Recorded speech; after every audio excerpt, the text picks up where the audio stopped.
जय हिंद फ्रेंड्स, स्वागत है आपका चैनल पे। मैं हूं बाबा रामदास और आज मेरे साथ हैं भाई अवनीश पीएन शर्मा जी। अवनीश भाई राम राम। बाबा जी आपको राम राम, आपके सभी दर्शकों को मेरा प्रणाम, नमस्कार, जय जय सिया राम। तो कल सर वोटिंग हो रही थी और मैंने सुना है आप बूथ दर बूथ जायजा ले रहे थे पब्लिक के मिजाज का। सर, कल मैं दो लोकसभा सीटों जो पूर्वी उत्तर प्रदेश से बिलोंग करती हैं, एक संत कबीर नगर लोकसभा सीट पर मैं था और उसके कई पोलिंग बूथों पर मुझे अवसर मिला जाने का और अंदर तक जाने का अवसर मिला। मैं ये नहीं कह रहा हूं कि ईवीएम तक जाने का अवसर मिला, बिल्कुल नहीं, वैसा अवसर नहीं मिलता है। लेकिन एक जो प्रोटोकॉल का बिना उल्लंघन किए जहां तक मैं जा सकता था वहां तक गया। जरूरी ये नहीं था कि मैं पोलिंग बूथ के अंदर से आपको माहौल नहीं पता चलता है, क्योंकि वहां तो अंतिम रिजल्ट लिखा जा रहा होता है, यानी मतदाता तो वहां डिसीजन लेके पहुंचता है ना। एक बात से शुरुआत करूंगा। एक बड़ा मजेदार वाकया हुआ करीब 3:30 बजे के आसपास, क्योंकि कल जिस मतदान केंद्र की मैं बात बता रहा हूं वहां अच्छा खासी गर्मी थी। तो पोलिंग शुरू हुई और पहला वोटर मैं आपको बताऊं सर, उसी बूथ पर मैं था जब मॉक पोलिंग हुई। मॉक पोलिंग का समय जो चुनाव इलेक्शन कमीशन ने तय किया है वो 5:30 बजे मॉक पोलिंग हो जाती है। मॉक पोलिंग हो गई, मॉक पोलिंग, और उस समय तक एजेंट नहीं आए थे। एजेंटों को बुलाना पड़ा मॉक पोल के लिए, क्योंकि उनका रहना जरूरी होता है। खैर, 6:45 सीनियर सिटीजन पहला वोटर आके पोलिंग बूथ पर खड़ा था वोट डालने के लिए। खैर, वो वोट चलता रहा और लगभग 11:30 के आसपास जिस बूथ की मैं आपको बात कर रहा हूं वहां पर 1055 या 56 वोट थे। उनमें से 11:30 बजे तक 340 वोट पड़ चुके थे। 11:30 बजे के बाद रफ्तार बेहद कम हुई, दो इक्का दुक्का आने लगे। 3 बजे के लगभग का वो समय था जब बिल्कुल ब्रेक और सन्नाटा लग गया। यदा कदा कोई भूला भटका आ रहा था और ये उम्मीद की जा रही थी कि अब 4 साढ़े 4 बजे फिर 1 डेढ़ घंटे में लोग आएंगे। तो पोलिंग एजेंट भी खाली हो गए थे, मतदान केंद्र से बाहर आ गए थे। मैं जिस जगह बैठा हुआ था वहां दो बीएलओ, गांव के प्रधान और कुछ युवा जो राजनीतिक सक्रिय लोग गांव के होते हैं वो बैठे थे, मर्यादा बना के बैठे थे। पुलिस वाले जहां तक तय किए थे वहीं बैठे हुए थे। पोलिंग एजेंट आए, यंग सा लड़का था सर, भारतीय जनता पार्टी का भी वहां कैंडिडेट है और वहां पे समाजवादी पार्टी का कैंडिडेट है संत कबीर नगर में। दोनों निषाद कैंडिडेट है। मजे की बात ये देखिए, वो जो बूथ था उसमें 1055 जो मैं वोट कह रहा हूँ, वो टोला एक्चुअली वो जो ग्राम सभा थी, 3 अलग-अलग राजस्व गांव की एक ग्राम सभा थी। वोट तो 2400 के लगभग थे, लेकिन एक बूथ जहां पर करीब 1055 वोट थे, वहां बहुसंख्यक आबादी वोटर्स की यादव, उसके बाद हरिजन, यानी सपा और बसपा का बिल्कुल वोट बैंक वहां पर तैयार था। इसलिए बड़ा अच्छा उदाहरण है सर, अपने आप आया, मैंने कहीं पूरे दान। 3:30 बजे के लगभग बीजेपी का पोलिंग एजेंट वहीं बैठा, दो बीएलओ वहां बैठी हुई महिला थी, 3-4 और लोग बैठे हुए थे। अचानक वो समाजवादी पार्टी वाला एक यंग सा लड़का आया जो पोलिंग एजेंट था। उसने कहा क्या, पहले मैं भोजपुरी में आपको बताऊंगा जो उसने कहा। बात हो रही थी कितना के पड़ा तक, किसको कहाँ वोट डालना है, और बड़ी स्वस्थ आपस में बातचीत हो रही थी बीजेपी वाले पोलिंग एजेंट में और उनमें, क्योंकि एक ही गांव के रहने वाले दोनों। उस लड़के ने कहा, है सुनवा, ढेर दिमाग उमाग न लगावा सबे, यानी है सुना, बहुत ज्यादा आप लोग दिमाग मत लगाइए।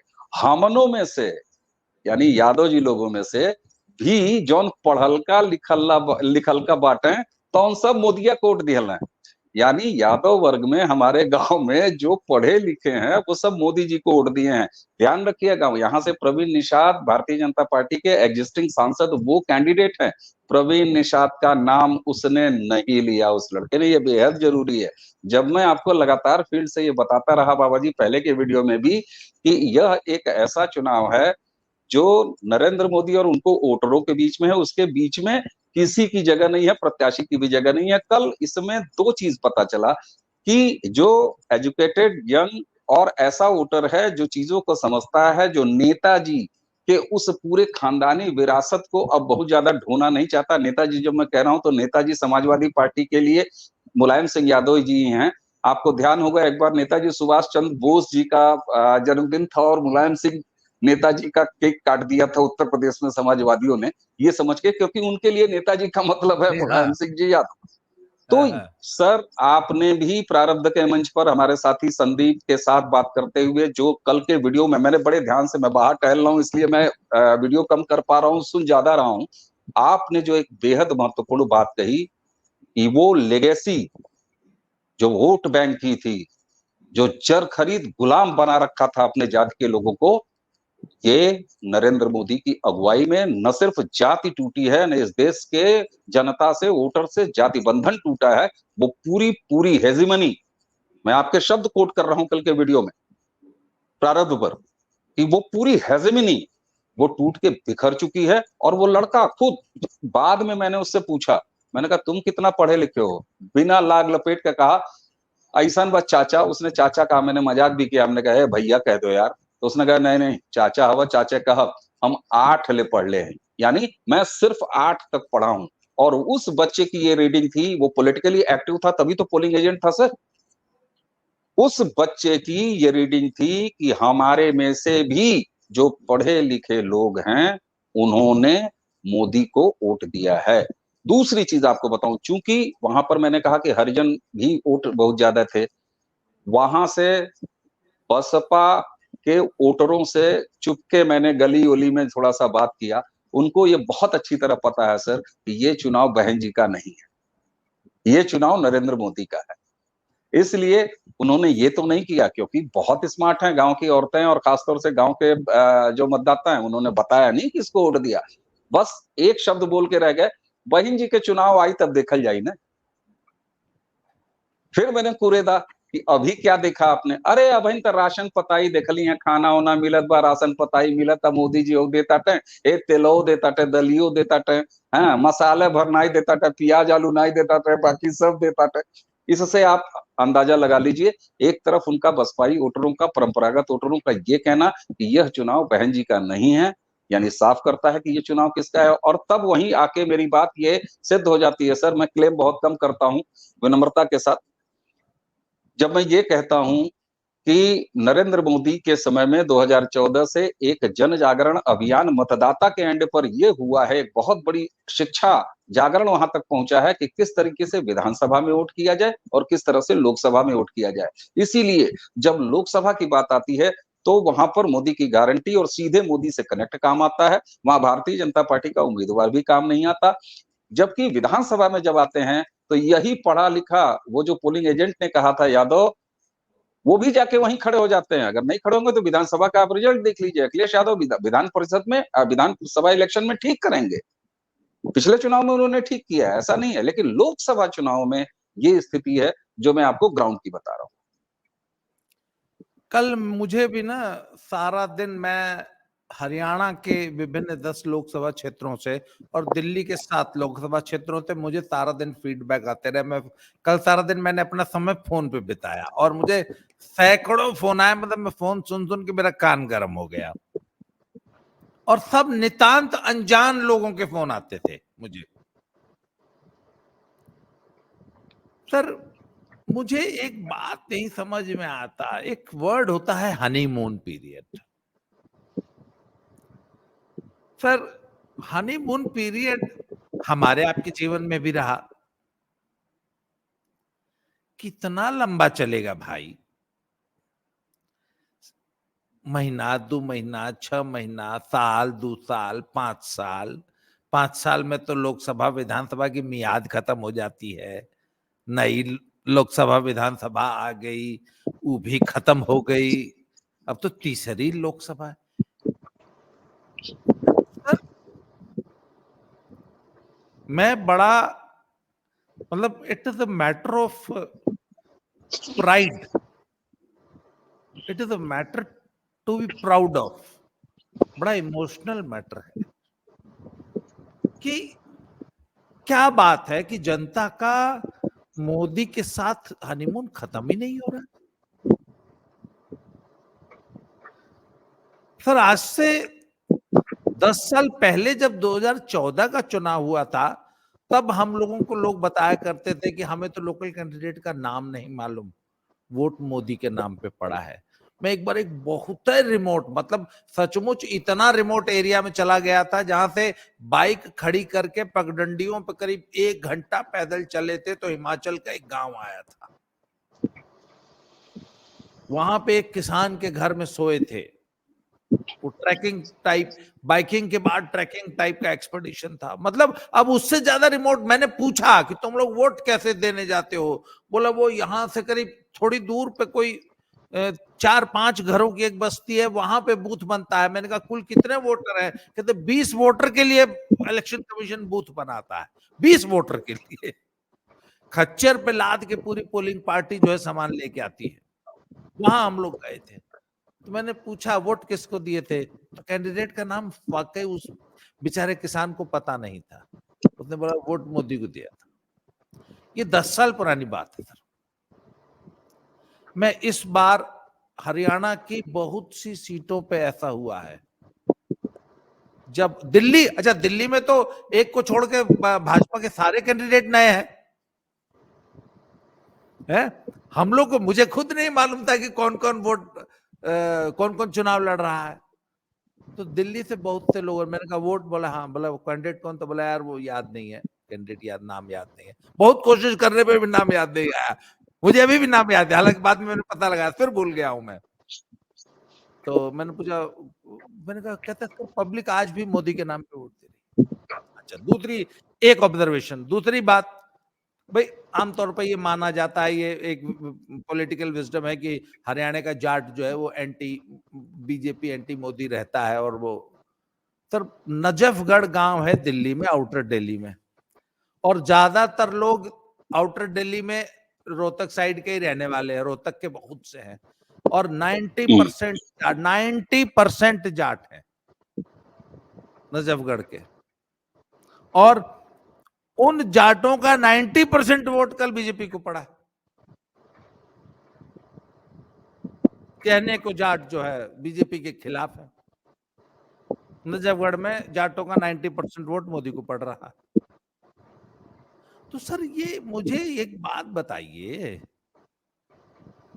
ये कितना लंबा चलेगा हनीमून? और आखिर, अरे यार 10 साल में तो शादियां पुरानी पड़ जाती हैं भाई। 10 साल में नई बहू के 3-3 बच्चे हो जाते हैं, बचवे साले 8-8 साल के हो जाते हैं, उत्पात करने लगते हैं, गांव में लड़ाई झगड़ा करने लगते हैं। क्यों?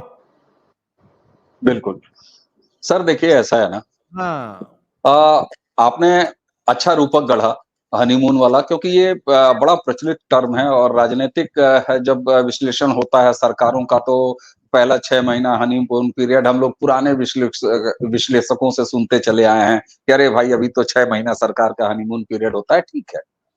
लेकिन सर एक चीज बताऊं, नरेंद्र मोदी जी, अब इसको कोई कैसे ले, लेकिन जो असली भाव है जो जनता के बीच में चल रहा है, और जिसकी वजह से आपका ये सवाल पैदा होता है कि भाई कब तक, कितना लंबा चलेगा यार, कुछ ज्यादा ही लंबा चल रहा है। देखिए सर, ऐसा है, नरेंद्र मोदी एक ऐसे व्यक्ति हैं जिसमें अलग अलग किरदार उनका वोटर देखने लगा है भारत में। ये हो चुका है। छोटा बच्चा जो अभी वोटर नहीं है, जो अगले 3-4 साल 5 साल, यानी 5 साल का अगर एक टर्म कहिए तो 14 में ऐसे बच्चा जो 19 में संभवतः वोटर बन सकता था या बनता, उसने मोदी में काका देखा, दादा देखा। जो जवान था, जो स्कूली बच्चे थे, उन्होंने क्या देखा? एक मेंटर, एक गुरु। नरेंद्र मोदी जिस तरीके से 2014 में आने के तुरंत बाद उन्होंने मर चुके रेडियो को जिंदा कर दिया अपने मन की बात से, वो समाज के अंतिम आदमी से कनेक्ट हो चुके थे। उसके बाद नरेंद्र मोदी जब एग्जाम आता है तो वो बच्चों से बात कर रहे होते हैं, उनको टिप्स देते हैं। सिर्फ इतना नहीं बताते कि सब पुस्तकीय परीक्षा कैसे करो, जो मुलायम सिंह यादव कहते थे कि किताब दे दो और छाप दे बच्चे। चरवाहा स्कूल जैसा कोई कॉन्सेप्ट नहीं बताते थे, जो लालू यादव ने बर्बाद करके रख दिया। और भैंस के ऊपर चढ़ के और भैंस चराते हुए स्कूल में पढ़ाई करो, ये जो तमाशा किया था, इस तरह के तमाशे नहीं। कैसे प्रेशर से मुक्त रहो, कैसे नंबर गेम में मत फंसो, एग्जाम में कैसे रिलैक्स हो। तो आप बताइए सर। दूसरा, जब वो बेटियों से बात करते हैं तो वो एक पिता हो जाते हैं, जब वो एक महिला से बात करते हैं तो उसके पिता हो जाते हैं। जब वो दादी नानी की उम्र की महिला से बात करते हैं, वो तो उसके मोदी भाई हो जाते हैं। जब वो गरीब से बात करते हैं तो उसको खाने खिलाने वाले अन्नपूर्णा देवी का अवतार हो जाते हैं नरेंद्र मोदी।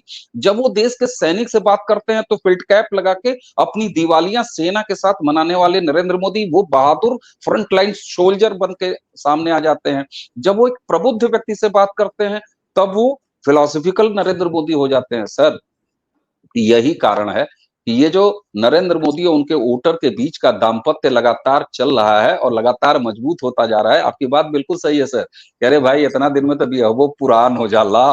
लेकिन सर, यहीं पर इसी समाज में यह भी देखा जाता है कि हमारे यहाँ 7 जन्म का रिश्ता दाम्पत्य को कहा जाता है। हमारे यहाँ 5 साल का अनुबंध नहीं होता है जो यहाँ काजी की उपस्थिति में लिखा जाता है या किसी चर्च के फादर के सामने साइन किया जाता है। हमारे यहाँ 7 जन्मों का ये संस्कार है और इसीलिए मैं कह रहा हूं 2014 से वो जो पहले जन्म का संस्कार शुरू हुआ है, 2019 में अभी सिर्फ दूसरा जन्म था सर, 2024 में वो तीसरा जन्म होने जा रहा है।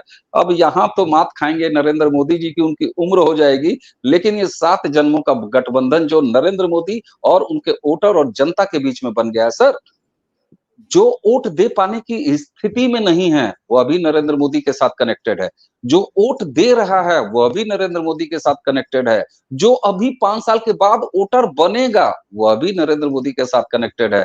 तो आप बताइए सर, 7 जन्म तक क्यों नहीं कहेगा? और इसीलिए शायद अमित शाह जी कहते थे हम 50 साल तक शासन करेंगे। 7 पंजे सर, 35 40 15 साल तो बीत ही गया। तो 7 जन्म, ये 7 जन्म का लोकतांत्रिक रिश्ता बन गया है। मैं गंभीरता से यह बात कह रहा हूं सर, जो व्यक्ति भारत का जिस रूप में नरेंद्र मोदी एक प्रधानमंत्री के तौर पर देखना चाहता है उनकी भूमिका को, उस भूमिका में नरेंद्र मोदी खरे उतरे हैं, दिखाई ही नहीं दिए हैं, खरे उतरे हैं। मैंने अभी कहा ना, एक सैनिक के साथ आप बता दीजिए ना सर, एक बच्चे के साथ आप बता दीजिए, एक सीनियर सिटीजन के साथ बता दीजिए, एक बीमार के साथ बता दीजिए, आयुष्मान का कार्ड लेके हाजिर हैं। एक औरत जिसका चूल्हा फूंक फूंक के आंख फट गई थी, उसके लिए उज्ज्वला लेके खड़े हैं। सर, ये कनेक्ट प्रारब्ध है नरेंद्र मोदी जी का और इसको कोई चुनाव प्रचार से नहीं दबा सकता, नहीं दबा सकता, नहीं दबा सकता। मैं बार-बार कह रहा हूं आपको। इसलिए विपक्ष को अब कुछ और सोचना पड़ेगा। और मैंने इससे पहले सर, मैं जान रहा हूं आप भावुक हो रहे हैं, मैं इससे पहले जब 10 दिनों के लिए फील्ड में निकला था तो एक जगह मुझे यह भाव भी सुनाई दिया था जिसको गाहे बगाहे मैंने कई बार रिपीट किया कि वोटर्स के अंदर ये भाव है कि ये चुनाव हो ही क्यों रहा है। मैं नहीं जानता कि ये भारतीय लोकतंत्र के लिए कितनी शुभ बात है, कितनी अशुभ बात है। मैं इसमें भी नहीं पढ़ूंगा कि ये प्रेसिडेंशियल फॉर्म का इलेक्शन बन चुका है कि नहीं बन चुका है। मुझे यो अलग चर्चा का विषय है, ये बात करें गंभीरता से लोग। लेकिन जमीन यही है और ये कनेक्ट ऐसा बन चुका है, इससे पार पाना बड़ा मुश्किल है, बड़ा मुश्किल है। 4 जून को ये सुनामी कहां जाके रुकेगी? अब कायदे से आप और हम जैसे लोगों को हैसियत अपनी देख लेनी चाहिए, अपनी लिमिट में आ जाना चाहिए। अब हम प्रिडिक्ट ना करें कि 300 मिलेगा कि 350 मिलेगा कि पौने 500 मिलेगा। दिमाग लगाना छोड़ दीजिए सर, दिल लगा के जनता ने चुनाव लड़ा है। ये सर कि नरेंद्र, ये चुनाव जनता ने लड़ा है, प्रत्याशी के न पैसे से चुनाव लड़ा गया है, बहुत ज्यादा पैसा नहीं खर्चा हुआ है सर। यह चुनाव मेरे ख्याल से भारतीय लोकतंत्र का, जब से ये आधुनिक तरीके का चुनाव लड़ा जा रहा है जिसमें इतना धनबल, इतना बाहुबल, ये सब दिखाई दे रहा था। और 2014 का चुनाव, 2019 का चुनाव जब यही नरेंद्र मोदी लड़ रहे थे तो विपक्ष इस बात का रोना रोता था कि अरे अरे, नरेंद्र मोदी जी ने तो चुनाव इतना महंगा बना दिया, इतना भव्य। जी हाँ, आज भी नरेंद्र मोदी जी अपनी रैलियों में वो भव्यता दिखाई देती है, वो सारा कुछ, उनका रोड शो देख लीजिए, उनका सब कुछ देख लीजिए।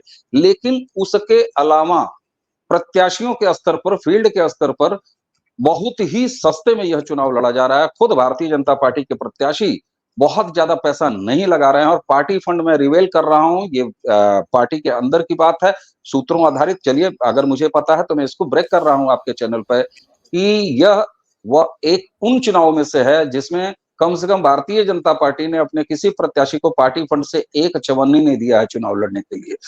क्योंकि मुझे लगता है कि नरेंद्र मोदी की अगुवाई में भाजपा और उसका संगठन भी इस बात को अच्छी तरह जानता है कि यह चुनाव आप हम लड़ रहे हैं, जो दर्शक देख रहे हैं वो लड़ रहे हैं, जमीन पर जनता लड़ रही है। तो ये एक एकदम अलग खेल का मैदान बदल गया है सर, सच बताऊंगा आपको। विपक्ष क्रिकेट के खेल में कबड्डी खेलने का प्रयास कर रहा है, एकदम बदल चुका है सर, बिल्कुल बदल चुका है। उनको पता ही नहीं है, वो आठ भैंसाएं हैं सर। वो इतिहास का पेपर, इतिहास की क्लास में संगीत पढ़ने का प्रयास कर रहे हैं। संगीत का जब पेपर आ रहा है तो उसमें आज चूंकि अवनीश जी फील्ड में है और गांवों से रिपोर्टिंग कर रहे हैं, तो नेटवर्क का एक इशू था और हम अपनी बात को आज कंटिन्यू नहीं कर पाए उनके साथ। खैर, मैं इस वीडियो को कंक्लूड कर देता हूं, और वो ये है कि मैं ये कहना चाहता था कि आज 10 साल बाद भी अवनीश जी वापस आ गए हैं। हेलो, हाँ Avnish ji, is it okay now? Sir, हम कंटिन्यू करें? कोई बात नहीं, मैं एडिट कर दूंगा, ओके सर। तो अवनीश जी, मैं ये कह रहा था कि आखिर ऐसा क्या कारण है, ऐसा पब्लिक के साथ क्या कनेक्ट है मोदी का कि 10 साल बाद भी किसी किस्म की उनके खिलाफ एंटी इनकम्बेंसी नहीं है, और बल्कि लोग उनसे अब भावनात्मक रूप से जुड़ते जा रहे हैं। तो मैं ना एक इंसिडेंट बताता हूं। एक महिला थी जो यूएसए से अभी इंडिया आई हुई थी पिछले दिनों, और उनको मैं कम से कम पिछले 40 साल से जानता हूं, एंड वो बड़ी कट्टर कांग्रेसी परिवेश में पली हैं और बड़ी कट्टर कांग्रेसी रही हैं, और पंजाब की हैं, और पिछले लगभग 25-30 साल से यूएसए में रहती हैं। तो ऐसे ही बात चल पड़ी, तो भाई हमारे देश में तो आपको मालूम है पॉलिटिकल माहौल कुछ ज्यादा ही हो जाता है, पॉलिटिक्स के अलावा हम लोग कुछ बतियाते ही नहीं महीना 2 महीना इन दिनों। कोई बात हुई तो उन्होंने एक बात कही, वो कहती मैं टीवी पे वहां से देख रही थी, और जब रामलला को मोदी जी ऐसे गोदी में उठा के और लेके जब चले हैं, वो जो उनकी जो लगभग 100-150 मीटर की जो यात्रा थी ना, रामलला को गोदी में उठाए हुए वो लेके आए हैं, और उसके बाद जब प्राण प्रतिष्ठा हुई, तो वो महिला बताते बताते ना रोने लग गई। तो मैंने कहा कि इसे कहते हैं कनेक्ट, कि रामलला की प्राण प्रतिष्ठा हो रही थी, पूरी दुनिया देख रही थी, और औरतों में रामलला, भाई बच्चे हैं, रामलला जन्मे हैं, वो वाले रामलला को लेके गोदी में मोदी जी आ रहे हैं। सर, वो जो भावनात्मक जुड़ाव है ना, उसको मुझे लगता है कि हमारा जो पॉलिटिकल इकोसिस्टम है, या विपक्ष, या हमारा मीडिया, या हमारे एनालिस्ट समझ नहीं पाए कि सर मोदी किस कदर जुड़ते हैं लोगों से। सर, अब मुझसे रुका नहीं जा रहा, सॉरी। और मुझे बड़ी खुशी हो रही है कि मैं आपको इंटरप्ट कर रहा हूं। सर, एक चीज बताऊं आपको,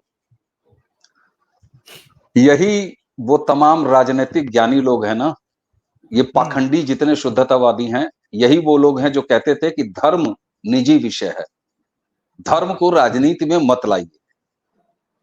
चलिए इन पाखंडियों की इसी बात से नरेंद्र मोदी का आकलन करते हैं। करोड़ों सनातनियों के लिए उनका धर्म वाकई में निजी विषय है, और शायद यही वजह है कि चुनाव के दौरान राम मंदिर, राम मंदिर, राम मंदिर, आपने देखा, आपने ध्यान दिया, जो विपक्ष ये आरोप लगा रहा था चुनाव का पहला फेज शुरू होने से पहले, प्रॉपर चुनावी अभियान शुरू होने से पहले, वो लगातार ये कह रहे थे 22 तारीख जब श्री रामलला, मर्यादा पुरुषोत्तम भगवान रामलला जब मंदिर में विराजे, मंदिर का सारा कुछ हो रहा था, तो राजनीति के लिए कर रहे हैं, ऐसा कर दिया कि भारतीय जनता पार्टी का वो कार्यक्रम है, और उसके लिए कांग्रेस कितना गिर गई, कहां तक गिर गई। लेकिन सर, पूरे चुनाव के दौरान अब अंतिम एक बचा हुआ है, जिसमें मेरे दर्शक डांटते हैं कि गलत उंगली दिखाते हो, जिसपे मेरे हाथ में भी लोग अभी तक नहीं लगी है, जो नीली स्याही वो भी लग जाएगी 1 तारीख को। अब 1 चरण बाकी बचा हुआ है सर, 6 चरण का चुनाव लड़ा जा चुका। मर्यादा पुरुषोत्तम भगवान राम और राम मंदिर चुनावी नारों में कहीं दिखाई नहीं दे रहे हैं। वो जानते हैं कहाँ हैं सर? वो करोड़ों सनातनी वोटरों के निजता में हैं, यहाँ हैं, निजी हैं। और अभी एक वीडियो टहल रहा है जिसमें वो कोई चौधरी साहब पूछ रहे हैं, वो अजीत अंजुम का एक क्लिपिंग टहल रही है जिसमें वो महिला कहती है कि राम मंदिर बन गया ना, इतना ही बहुत है, बाकी न पूछो। सर, धर्म सनातनियों के लिए निजी विषय है और उनकी निजता यहां बसी है, राम मंदिर का अंडरकरंट यहां बसा है, और वहीं पर मर्यादा पुरुषोत्तम भगवान राम को जिसने भव्य मंदिर में स्थापित किया, वो नरेंद्र मोदी भी यहां बसे हुए हैं सर। ये कनेक्ट है, इस कनेक्ट को कोई तोड़ नहीं सकता। मैं आपसे कह रहा हूं सर, इस कनेक्ट को नहीं तोड़ सकता कोई। ये वो कनेक्ट है जो वोटर अपने मुंह से बोल नहीं रहा है। वो अपने रामलला को राजनीतिक नारों का विषय नहीं बनाना चाहता। ये सनातन का स्वभाव है सर। हाँ, लेकिन इसी के साथ वो ये जानता है कि ये एक अकेली वही पार्टी है जिसने दशकों से राम मंदिर का मुद्दा अपने घोषणा पत्र में लिख के दिया है, और इस बार 24 के चुनाव में राम मंदिर भारतीय जनता पार्टी के चुनावी घोषणा पत्र का हिस्सा इसलिए नहीं है कि अयोध्या में राम मंदिर बन चुका है, रामलला विराज चुके हैं। अजीत अंजुम की वो क्लिपिंग उस महिला की जो टहल रही, उसमें महिला 2 बात और कहती है सर, जो मैंने भी आपसे कहा कि लोग कह रहे हैं कि बस बस राम मंदिर का नाम मत लीजिए, वो तो यहाँ है ना। वो महिला 2 बात और कहती है, बस अब काशी हो जाए और मथुरा हो जाए, ये 2 और बचा हुआ है। तो धर्म सनातनियों के लिए निजी विषय है, और राम मंदिर का अंडरकरंट इस चुनाव में तमाम विकास कामों के बाद, तमाम लाभार्थी वर्गों के नए उपजने के साथ ही साथ वह अंडरकरंट यहाँ दिल में बसा हुआ है, और इसीलिए ये मामला सब अब दिल का है। एक शेर मुझे याद आ रहा है कि चले जो तीरे नजर नीम कश तो क्या हासिल, मजा तो तब है जब दिल के आर पार चले। सर, आपने वो हनीमून जो कहा था ना, उसको लाके मैं अब यहाँ जोड़ दे रहा हूं। ये दिल का रिश्ता हो चुका है, इसको किसी के दम नहीं है कि वो 1 लाख के टकाटक भकाभक फटाफट और हचाहट से कहीं डिस्टर्ब कर सके। ये सब एक केवल, मैं फिर वही बात, आप भी कहते हैं कि साहब ये पहचान ही नहीं पा रहे हैं कि मौसम कौन सा बदल गया है। सर, ये मई जून में स्वेटर पहन के निकल पड़े हैं विपक्ष, और ये मौसम नहीं समझ पा रहे सर। ये सुहाना मौसम है, छाता लेके निकल पड़े हैं सर। इनके साथ ये हो रहा है सर। ये लंच को डिनर बोल रहे हैं सर। ये ब्रेकफास्ट को तिजरिया का हैवी डिनर बोल रहे हैं सर। वो एक और जुमला, एक सर्वे होता है ना, mood off the nation, MOTN बोलते हैं उसको। वो मूड ऑफ द नेशन जो है ना सर, ये सचमुच नहीं समझ उस नब्ज को नहीं पकड़ पाए। और मैंने बताया कि जब मैंने वो छवि कि जब रामलला को गोदी में उठा के मोदी जी चले थे, मैं तो कह रहा हूं बस वो एक छवि ही इस चुनाव पे भारी पड़ रही है। सर, उसी के साथ देखिए ना, उसको और भारी क्या बना रहा है सर, उसको और भारी क्या बना रहा है, सारा कुछ। एक प्रचार आता है ना, जब वही सफेदी वही चमकार कम पैसों में मिले तो कोई ये क्यों न ले, कोई वो क्यों ले, ये क्यों न ले। एक आता है ना ऐसा जुमला, एक जिंगल है ऐसा। सर, यहाँ चक्कर क्या है, यहाँ धर्म भी है। नरेंद्र मोदी के काम में धर्म भी दिखाई दे रहा है, नरेंद्र मोदी के काम में कर्म भी दिखाई दे रहा है। यानी भौतिक अवस्थापनाएं भी हो रही हैं, राशन भी मिल रहा है, सब काम भी हो रहा है, देश का नाम भी ऊपर चल रहा है, और लोगों की लाइफस्टाइल अच्छी हो रही है। गैस सिलेंडर कहाँ तो ये देख के बुक करना होता था कि साल में 6 मिलेगा कि 9 मिलेगा। आज स्थिति है कि LPG कनेक्शन ये देख के बुक करना पड़ता है कि भैया आ जाएगा तुरंत, पैसे घर में छोड़ के जाओ, नहीं तो पता चला कि सुबह बुक किया और शाम को सिलेंडर है। पीछे से घर वाले फोन कर रहे हैं, अरे सिलेंडर बुक कर दिया तो पैसे तो दो। तो ये जो विकास और साथ में जन सुविधाओं का विकास, ये और प्लस धर्म और बाकी सारी चीजें, देश की मजबूती, तो सर जीने को और क्या चाहिए, आप बताइए ना, और क्या चाहिए। इसीलिए जनता और वोटर स्टेटस को मेंटेन रखना चाह रहा है, इसीलिए वो चुपचाप है, खामोश है, और पूरे चुनाव भर खामोश रहा। अंतिम एक चरण बाकी है, अब तो जो होना होगा सर 4 तारीख को होगा। और एक चीज बताऊं, मुझे और आप जैसे तुच्छ लोगों को, आई एम सॉरी सर, मुझे और आप जैसे तुच्छ लोगों को अब कितनी सीट आएगी इस पर कोई बात नहीं करनी चाहिए, क्योंकि ये सिलसिला कहां जाके रुकेगा, नोबडी कैन से। अवनीश भाई, बड़ा इमोशनल सा माहौल बन गया आज फिर हमारी आपकी वार्ता में। और वो मुझे हम तो सर मैं 22 तारीख को रामलला के चौथे या 5वें दिन जाने का अवसर मिला था, और एक तरफ राम जी के जयकारे लग रहे थे और दूसरी तरफ दीवालों के आसपास, हमारे यहाँ भोजपुरी में एक टर्म है सर, भुकार पार के महिलाओं की और पुरुषों के रोने की आवाज इन्हीं कानों ने सुनी है, उसी राम मंदिर में सुनी। तो सर नेक्स्ट लेवल मामला है। हाँ। तो अवनीश भाई, thank you very much for this wonderful discussion. बहुत बेहतरीन चर्चा रही। अगले वीडियो में फिर से मिलते हैं। Thank you very much. Thank you sir, thank you.